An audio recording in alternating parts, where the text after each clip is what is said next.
Good morning my dear student and viewer. तो मैं आपको बता दूं एनसीईआरटी ने कुछ चैप्टर को डिलीट कर दिया है क्लास 7th के हिस्ट्री से। कुछ चैप्टर को डिलीट कर दिया, कुछ चैप्टर को इसमें ऐड ऑन किया गया है, जोड़ा गया है। तो मैं आपको इन डिटेल बता देता हूं क्या बिग अपडेट आया है एनसीईआरटी की तरफ से, खास करके क्लास 7th को लेकर के क्या अपडेट है। तो मैं आपको अच्छे से एक एक करके समझाऊंगा। फिलहाल मैं आपको बता देता हूँ कौन चैप्टर को डिलीट किया गया है और किसको जोड़ा गया है, आपको मैं बता दूं। खास करके क्लास 7 के एनसीईआरटी जो मेरे पास अभी आप देख पा रहे होंगे, क्लास 7 के ये एनसीईआरटी है, ठीक है।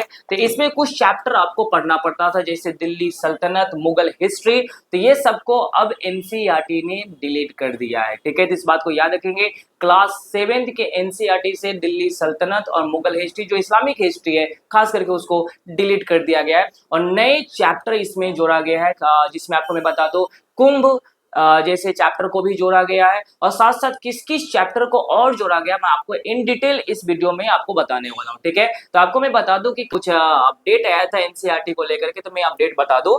तो इसमें ये लिखा गया है अखबार जनसत्ता न्यूज में कि क्लास 7 को लेकर के कुछ चैप्टर है जो डिलीट कर दिया गया है एनसीईआरटी की तरफ से। यह है आपका मुगल हिस्ट्री और उसके बाद आपका दिल्ली सल्तनत वगैरह, ठीक है।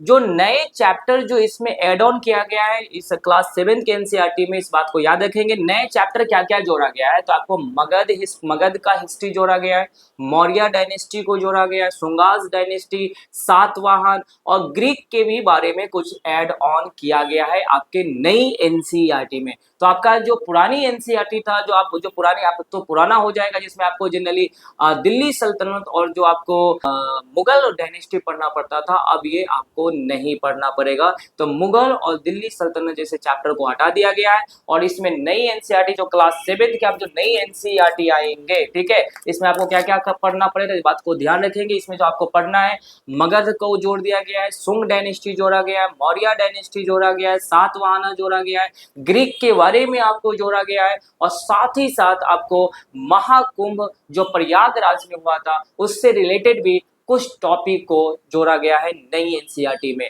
तो आई होप कि आपको ये बेसिक बातें समझ में आ गया होगा कि एनसीईआरटी क्लास 7 ने क्या क्या रिफॉर्म किया है, क्या क्या उसमें सुधार किया है, या क्या कौन से चैप्टर को डिलीट किया है, कौन से चैप्टर को इंक्लूड किया है। ये बेसिक बातें आपको समझ में आ गया होगा। तो अब आप कमेंट बॉक्स में जवाब दें कि जो चैप्टर डिलीट किया गया है, जो चैप्टर को इंक्लूड किया गया है, इससे क्या इम्पैक्ट पड़ेगा, क्या पॉजिटिव इम्पैक्ट पड़ेगा, क्या नेगेटिव इम्पैक्ट पड़ेगा। कमेंट बॉक्स में आप जवाब देंगे। आज के लिए तक all the best, good day, take care.